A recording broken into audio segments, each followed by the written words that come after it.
896 dipercayakan oleh Ricky Mo. Kata-kata Ricky Mo merujuk kepada Amanda Mu untuk mengingatkannya bahwa Kenzo Lee memiliki seorang adik perempuan. Amanda Mu memang takut kalau Ricky Mo akan kesulitan mengatasi Kenzo Lee, jadi dia memberitahunya tentang Venia Lee. Tapi mendengarkan nada bicara Ricky Mo, dia masih sangat percaya diri. Di sisi lain, bagaimana mungkin Ricky Mo tidak tahu bahwa Kenzo Lee memiliki adik perempuan? Amanda Mu merasa sedikit tertekan ketika dia semakin memikirkannya. Ia pun berkata dengan marah, "Diam, kamu keluar saja jika tidak tidur." Ricky Mo benar-benar berhenti berbicara. Keesokan harinya, ketika Amanda Mu bangun, reaksi pertamanya adalah melihat posisi di sebelahnya. Posisi sebelahnya sudah kosong, tidak ada sosok Ricky Mo. Dia melakukan ini setiap waktu. Dia datang secara diam-diam pada malam hari seperti pencuri, namun ketika bangun, dia sudah pergi. Amanda Mu keluar setelah mencuci muka dan pergi ke kamar sebelah untuk melihat Joanna Mo. Dia membuka pintu dan melihat ke dalam. Joanna Mo sedang tidur dengan nyenyak, dengan tangan diletakkan di samping kepalanya dalam posisi yang sangat nyaman. Sepertinya dia seharusnya masih harus tidur sejenak. Amanda Mu menutup pintu dengan pelan, bersiap pergi ke dapur untuk membuat sarapan. Namun, begitu baru melangkahkan kaki setengah jalan, bel pintu pun berdering. Siapa yang akan datang sepagi ini? Apakah Lucy Sen? Amanda Mu melihat keluar pintu dari lubang kecil pintu. Ternyata yang berdiri di luar pintu adalah sosok dengan wajah yang akrab. Amanda Mu membuka pintu dan menatap tamu itu dengan terkejut, Tisno. Meskipun Tisno telah meninggalkan kejahatan yang pernah dilakukannya dulu, namun pribadi dirinya masih sangat berharga. Pada saat itu, Tisno mengatakan bahwa dia bisa menjadi pengawalnya, dan harga yang bisa dibayar Amanda Mu sebenarnya sangat murah untuk Tisno. Belakangan dikonfirmasi bahwa Tisno dipercaya oleh Ricky Mo untuk menjadi pengawalnya. Setelah mengetahui hal ini, entah apa yang dikerjakan oleh Tisno, dia sudah lama tidak muncul di depannya. Amanda Mu juga tidak menghubungi Tisno secara khusus. Nona Mu, Tisno masih menunjukkan pribadi yang acuh tak acuh, dengan alis yang kuat dan pakaian hitam. Amanda Mu memiliki tebakan yang samar di dalam hatinya, tetapi dia tidak yakin. Ricky bilang kalian akan pindah kembali, aku akan membantumu memindahkan barang-barang. Ketika Tisno menyebut perihal Ricky Mo, dia sepertinya berkata dengan geram. Mungkin Ricky Mo mengancamnya dengan sesuatu, jadi Tisno bisa mendengarkan perintah Ricky Mo seperti itu. Kalau tidak, ketika dia menyebut nama Ricky Mo, dia tidak akan menunjukkan tampang ingin menggigit Ricky Mo. Sebenarnya, tidak barang yang harus dipindahkan. Setelah Amanda Mu selesai berbicara, dia berhenti dan melangkah ke samping, kamu masuk dulu. Amanda Mu berbalik dan berjalan masuk ke dalam rumah, duduk dulu sebentar. Tisno duduk di sofa. Amanda Mu menuangkan segelas air untuknya. Mama. Suara kecil Joanna Mo terdengar. Tisno mengikuti suara dan melihat Joanna Mo berdiri di dekat pintu. Joanna Mo masih mengenakan piyama bunga kecil, rambutnya agak berantakan, dan dia tampak tercengang ketika dia bangun. Terlihat sangat imut. Tisno tersenyum tanpa sadar. Joanna Mo sudah lama tidak melihat Tisno, saat ini dia menatap Tisno sejenak, dan kemudian berkata sambil tersenyum, Paman Tisno.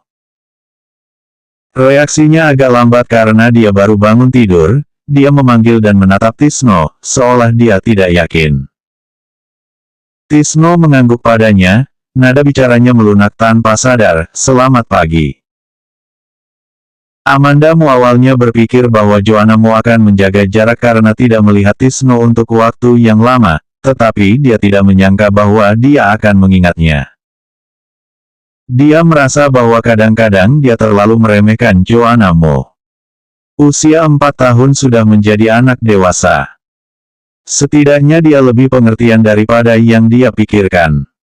897 memaafkan. Amanda Mo berjalan menghampiri Joanna Mo, berlutut untuk menyamakan pandangan matanya, merapikan rambutnya, dan berkata dengan lembut, "Pergi ganti baju dulu." Iya, Joanna Mo menggaruk kepalanya. Amanda Mo mendorong Joanna Mo kembali ke kamar, lalu menoleh untuk melihat Tisno. Tanpa menunggunya berbicara, Tisno berkata, "Kamu selesaikan dulu kesibukanmu." Amanda Mo keluar dari kamar setelah memandikan Joanna Mo, dan Tisno masih duduk di sofa. Namun, Tisno sedang melihat ponselnya. Mendengar gerakan di belakangnya, dia menolehkan kepalanya melihat Amanda Mo dan putrinya. "Paman Tisno." Joanna Mo telah melepaskan tangan ibunya dan berlari menuju Tisno. Begitu dia berlari, dia naik ke sofa di sebelah Tisno. Tisno pindah ke samping untuk memberi ruang bagi Joanna Mo, dan sedikit mengulurkan lengannya agar Joanna Mo memegangnya. Amanda Mo awalnya ingin membuat sarapan dulu, tapi sekarang Joanna Mo sudah bangun, dia tidak punya waktu untuk membuat sarapan, dia memutuskan pergi keluar untuk makan. Setelah sarapan di luar, Amanda Mo membawa Joanna Mo kembali ke Villa Ricky Mo. Amanda Mo dan Joanna Mo dulu tinggal di sana, jadi tidak perlu menambah barang lain. Selain itu, tata letak ruangannya sama dengan yang ditempati Amanda Mo sebelumnya. Bahkan para pelayan dan pengawal masih orang yang sama. Berdiri di ruang utama, Amanda Mo terasa seolah dunia berubah. Joanna Mo telah tinggal di sini cukup lama dan sudah merasa akrab dengan lingkungan di sini. Begitu masuk, dia melihat-lihat ke sana dan kemari, lalu bermain sendiri. Tisno membantu mereka memindahkan barang dan mengantar mereka datang ke sini dengan mengemudikan mobil. Begitu mobil berhenti, ada pengawal yang memindahkan barang-barang, dan Tisno sekarang tidak tahu harus pergi kemana. Amanda Mo duduk di sofa dan mengirim pesan kepada Lucy Sen, "Aku pindah kembali ke Villa Ricky." "Sungguh, apakah kamu sudah memaafkannya?" Amanda Mo berpikir sejenak dan menjawab, "Tidak, aku hanya merasa bahwa situasi saat ini akan lebih baik jika aku pindah ke villa ini kembali." Meskipun tingkat kerahasiaan kawasan tempat tinggal dia dan Lucy Sen tinggal sangat tinggi, namun itu hanya sebuah kawasan tempat tinggal, banyak orang yang tinggal di dalamnya. Jika Kenzo Lee ingin melakukan sesuatu, ia dapat dengan mudah untuk masuk. Pertimbangan Ricky Mo benar, Amanda Mo tidak bisa membuat Joanna Mo dalam bahaya. Dia ingin membuat Joanna Mo lebih aman. Setelah mengobrol dengan Lucy Sen, Amanda Mo menelepon Donnie dan mengatakan bahwa hari ini ia tidak pergi ke perusahaan. "Terima kasih. Tidak seperti Ricky Mo, dia dapat mengatur semuanya dengan baik meskipun dia tidak pergi ke perusahaan untuk sementara waktu. Begitu dia tidak pergi ke perusahaan, semua urusan di perusahaan akan diatur oleh Donnie." Donnie sih menjawab seperti biasa, "Seharusnya begitu." James Gu sangat senang mengetahui bahwa Amanda Mo pindah kembali ke Villa Ricky Mo. Setelah menelepon Amanda Mo untuk bertanya tentang situasinya, dia berkata, "Ini adalah kabar yang baik. Bagaimana jika malam ini kita berkumpul? Kamu ingin bertemu denganku atau dengan Lucy?" Amanda Mo mengungkap niat terpendam James Gu tanpa perasaan. James Gu terbatuk pelan untuk menyembunyikan rasa malunya, "Aku hanya ingin berkumpul dengan kalian semua." Kemarin di Jade Imperial, meskipun Lucy Sen dan James Gu keduanya ada di sana, tetapi mereka tidak banyak bicara. Dulu, Lucy Sen juga mengabaikan James Gu tetapi James Gu tanpa malu masih mengejar Lucy Sen. Selama periode waktu ini, sikap Lucy Sen tetap tidak berubah, tetapi James Gu malah tidak seperti biasa, ia tidak pergi duduk di sisi Lucy Sen. Mungkin jalan cinta memang tidak selalu mulus. Oke, malam ini saja, aku tanya Lucy dulu apakah malam ini dia punya waktu luang atau tidak. Setelah mengucapkan kata-kata ini, dia mendengar James Gu berkata, dia hari ini ada pengumuman sebentar, lalu sore hari dia sudah menyelesaikan pekerjaannya. 898 mungkin saja mati lebih cepat. Amandamu menggodanya, kamu masih berkata bukan ingin bertemu dengan Lucy, tapi bahkan kamu tahu jadwalnya dengan jelas. James Gu membela diri, sebagai bos media Sengding, apakah itu masalah jika perusahaan lebih memperhatikan kegiatan artisnya?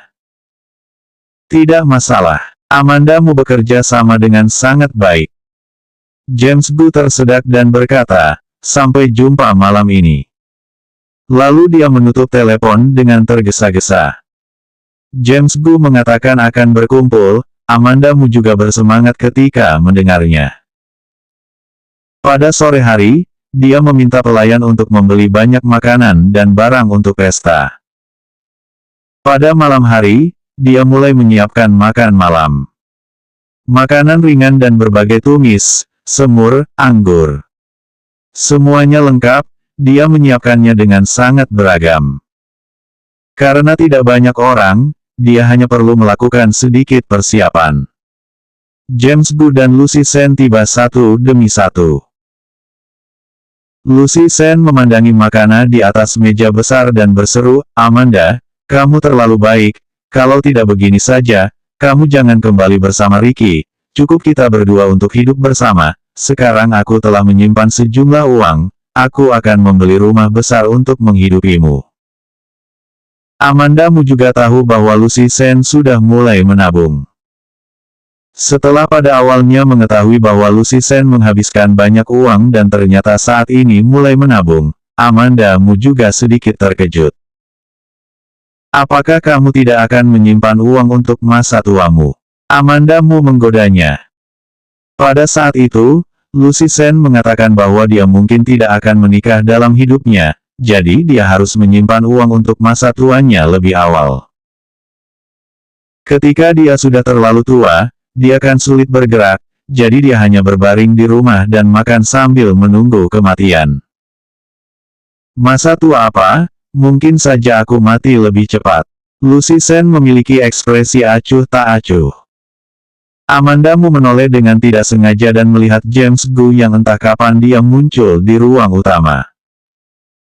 Amandamu melirik Lucy Sen, memandang James Gu dan berkata, kamu sudah datang. James Gu berjalan dengan membawa kotak mainan di tangannya. Dia tidak memandang Lucy Sen dan langsung pergi menghampiri Amandamu, lalu bertanya, di mana Joanna?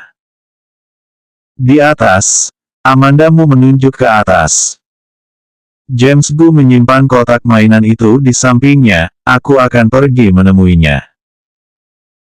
Tolong suruh dia turun ke bawah, Amandamu berkata sambil melihat sosoknya dari belakang. James Gu hanya mengangguk. Ketika James Gu menghilang di puncak tangga, Amandamu menoleh ke arah Lucy Sen dan bertanya sambil tersenyum, apa yang sedang kamu pikirkan? Tidak ada. Lucy Sen menarik napas dalam-dalam, wajahnya tampak berpikir. Amandamu menepuk pundaknya tanpa banyak bicara. Yang terakhir datang adalah Donisi. Ketika Amandamu menelepon Donisi, dia memintanya untuk datang makan bersama setelah selesai mengerjakan semua pekerjaannya. Ketika Donisi datang, ia juga membawa mainan untuk Joanna Mo. Lucy Sen juga datang dengan membawa mainan. Bahkan Tisno sudah memberi mainan yang ia beli kepada Joanna Mo. Namun, pengalaman hidup Tisno tidak terlalu kaya, ia membeli hadiah untuk anak perempuan masih dengan boneka. Dia membeli satu set boneka untuk Joanna Mo. Joanna Mo menerima 4 hadiah itu dengan sangat senang, dia makan dengan menambah satu mangkuk. Doni memiliki istri dan anak-anak di rumah, jadi dia langsung pulang setelah makan. Joanna Mo membantu Amandamu untuk mengantar Doni bersama-sama, lalu berlari untuk bermain dengan mainan barunya. Amanda Mu mengawasinya berlari, lalu kembali ke meja makan. Dengan bercanda ia berkata kepada yang lain, kalian jangan selalu membeli mainan untuk Joanna. Jika nanti kalian punya anak, aku akan kewalahan karena aku juga harus memberikan banyak hadiah untuk anak kalian. James Gu pun berkicau, apakah membeli mainan masih bisa membuatmu miskin? Ricky sangat kaya, kalau tidak kamu juga bisa meminta dia membuka kota mainan. Tisno yang selalu sedikit berbicara, berkata dengan serius, aku juga ingin seorang anak perempuan. 899 hanya bercanda. Tisno tidak memiliki banyak hubungan dengan anak kecil, hubungan dengan anak kecil yang lebih banyak ia miliki adalah dengan Joanna Mo.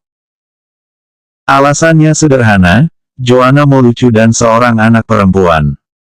Karena itu, ia juga menginginkan seorang anak perempuan. James Gu mendengar apa yang dikatakan Tisno dan mengangguk, anak laki-laki atau perempuan, aku semuanya mau, bahkan semakin banyak anak semakin baik. Lucy Sen pun berkata dengan kesal terhadap James Gu, apakah istrimu adalah seekor babi betina? Kamu boleh memarahiku, tetapi kamu tidak boleh memarahi istriku. James Gu menyimpan sumpitnya di samping dan terlihat sangat serius. Lucy Sen mendengus dingin, apakah kamu punya istri? Pria semuda dan setampan diriku, bukankah cepat atau lambat akan memiliki seorang istri? James Gu mengatakan teori dengan serius terhadapnya. Muda, kesalahpahaman apa yang kamu miliki tentang dirimu sendiri? Usiaku masih 30-an, bukankah masih muda? Apakah kamu sudah bertemu dengan peserta pelatihan baru di perusahaan? Itu baru dibilang muda. Baru-baru ini, media Sengding telah merekrut sekelompok peserta pelatihan, yang termuda baru berusia 16 tahun dan yang tertua berusia kurang dari 20 tahun. Dia memiliki tubuh yang tinggi, muda dan bersemangat. Energi dan awet muda. Wajah James Gu berubah suram, Lucy, apakah kamu pikir kamu adalah seorang gadis berusia 18 tahun? Kamu sudah melihat artis baru di perusahaan kita, kan? Semua cukup lembut dan masih terlihat sangat kecil. Lucy Sen menatapnya dengan tanpa ekspresi, oh, aku sudah pernah melihatnya, terutama gadis baru bernama Michelle. Siapa yang tidak tahu bahwa dia menerima perhatian khusus dari Direktur Gu? Mendengar dia menyebut nama Michelle Xiao, wajah James Gu menjadi sedikit tidak nyaman. James Gu terdiam sejenak dan menjelaskan, aku hanya melihat bahwa Michelle merupakan seorang gadis yang sangat bekerja keras. Ia juga memiliki sikap yang baik, menurutku itu adalah bakat. Bakat apa? Tidak ada hubungannya denganku. Lucy Sen memotong kata-katanya dengan lugas, ekspresinya acuh tak acuh. Ekspresi wajah James Gu tiba-tiba menjadi semakin buruk. Lucy Sen memandang Tisno dengan ekspresi tenang, maaf, Tuan Tisno telah melihat lelucon ini, kita sudah saling kenal sejak kecil, ribut adalah hal yang biasa, kami hanya bercanda. Tisno sedikit mengangguk sebagai jawaban. Lucy Sen sebenarnya tidak harus menjelaskannya secara khusus, dia hanya ingin mengubah topik pembicaraan agar dirinya tampak kurang peduli. Kenyataannya, dia juga berpikir bahwa dia tidak peduli dengan urusan James Gu. James Gu sebelumnya juga pernah digosipkan dengan beberapa artis kecil, dan ini bukan hal baru. Lucy Sen terbiasa dengan itu. Pesta berakhir pada pukul 10 malam. Tisno bukan orang yang senang dengan kebisingan, James Gu mendapatkan panggilan telepon dan harus pergi ke Jade Imperial untuk menangani sesuatu masalah. Ada pelayan yang membersihkan ruang makan. Amanda Mu bersandar di sofa sambil membantu Joanna Mo mempelajari mainan baru yang diterimanya hari ini, dan Lucy Sen duduk di sebelahnya. Amanda Mu bertanya seperti bergosip, ada apa dengan gadis bernama Michelle? Artis baru dari perusahaan, dia muda, cantik, dan masih sangat kecil, kata Lucy Sen dengan acuh. Ketika dia berbicara, matanya masih tertuju pada Joanna Mo yang sedang merakit mainan itu. Setelah selesai berbicara, dia menunjuk ke suatu tempat dan berkata kepada Joanna Mo, "Joanna, kamu memasang ini terbaik." Joanna Mo membongkar dan memasangnya kembali. Benarkah? Seorang gadis yang sangat cantik sehingga kamu bisa mengingatnya, dia pasti sangat cantik. Amanda Mu tidak mengungkap perasaan Lucy Sen, tetapi hanya mengikuti kata-katanya. Lucy Sen terdiam seketika dan berkata, kabar ini sudah tersebar di perusahaan. James benar-benar memandang Michelle dengan cara yang berbeda. Terus terang, ia menyukai Michelle. Bahkan, Michelle memiliki lebih banyak sumber daya daripada pendatang baru lainnya. Amanda Mu bertanya padanya, jadi, bagaimana kamu memikirkan hal ini? Apa yang bisa aku pikirkan? Lucy Sen tersenyum dengan mencela dirinya sendiri, perusahaan itu milik James, dia bisa melakukan apa saja yang dia suka, siapa yang bisa mengendalikannya? 900 kecemburuan membuatku benar-benar berubah hingga tidak dapat dikenali. Ketika Amanda Mu mendengar kata-kata itu, dia tertawa dan berkata, kamu marah lagi. Aku tidak marah. Lucy Sen pura-pura tenang. Amanda Mu menepuk pundaknya, aku akan menidurkan Joanna dulu, kita akan mengobrol lagi ketika dia sudah tidur. Lucy Sen mengangguk, iya. Setelah Amanda Mu menidurkan Joanna Mo, dia kembali ke kamar. Lucy Sen baru saja keluar dari kamar mandi dan bersandar di samping tempat tidur sambil bermain dengan ponselnya. Mendengar gerakan Amanda Mu datang, dia mendongak dan memandanginya. Joanna sudah tidur. Akhir-akhir ini dia sepertinya tidak tidur terlalu nyenyak. Amanda Mu berbicara dengan Lucy Sen sambil mengambil pakaian untuk mandi.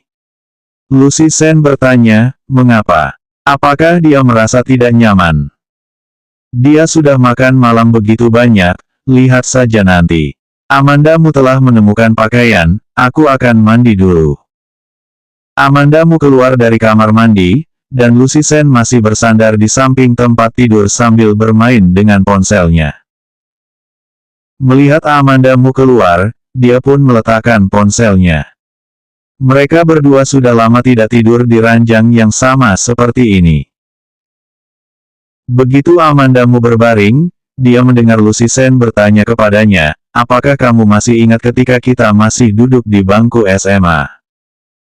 Ya, aku masih ingat. Amanda Mu tidak bisa menahan tawa ketika dia mengingat kejadian saat SMA. Kalau bukan karena Lucy Sen, masa mudanya mungkin dihabiskan dalam keadaan depresi. Tidak ada seorang pun di keluargamu yang peduli padanya, dan Novia Xiao hanya menaruh perhatian pada Siskamu. Beberapa orang memiliki hubungan darah, tetapi tidak ditakdirkan menjadi keluarga. Beberapa orang tidak memiliki hubungan darah, tetapi lebih dekat daripada keluarga sendiri. Pada waktu itu aku pikir kamu hanya seorang gadis pemalu tetapi sangat pemberani, tapi aku tidak menyangka kamu berkelahi lebih galak daripada aku. Nada suara Lucy Sen sedikit bernostalgia. Amanda Mu mengerutkan bibirnya, perkelahian mana yang bukan karena kamu yang menyebabkan masalah, aku yang membantu kamu turun tangan, kan? Lucy Sen tertawa senang. Sebagai seorang siswa, Lucy Sen bukan orang yang senang mengganggu kebersamaan sepasangan kekasih. Dengan latar belakang keluarga yang baik, orang tuanya berpikiran terbuka, Lucy Sen tumbuh dengan ugal-ugalan dan bebas. Keberaniannya cukup besar, dia tidak takut pada apapun.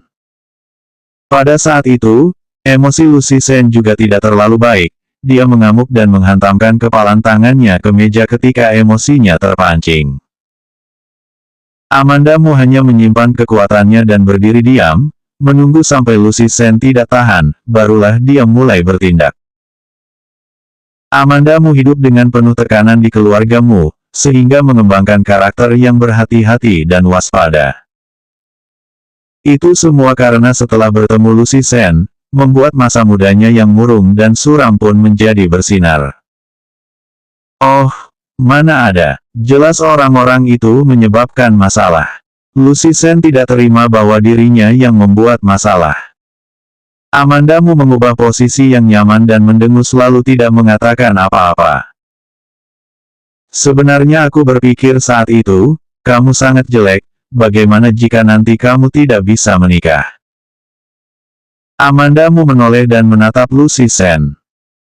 Lucy Sen tertawa, kemudian berpura-pura marah dan berkata, ternyata kamu terlihat lebih baik dariku, dan sekarang kamu lebih dulu menikah daripada aku. Kecemburuan membuatku benar-benar berubah hingga tidak dapat dikenali. Ada apa denganmu malam ini? Kenapa kamu tiba-tiba membicarakan ini? Amandamu merasa sedikit aneh pada Lucy Sen. Entah kenapa, dia mulai mengingat masa lalu masa mudanya. Dan juga sangat sedih. Aku hanya mengingat masalah ini secara tiba-tiba. Lucy Sen berbaring telentang, menatap langit-langit dalam lamunan, tidak tahu apa yang dia pikirkan. Amandamu ingat bahwa ketika dia secara resmi bertemu Lucy Sen, saat itu tidak ada James Gu di sisi Lucy Sen. Kemudian diketahui bahwa pada saat itu, James Gu kebetulan sedang berada di luar negeri.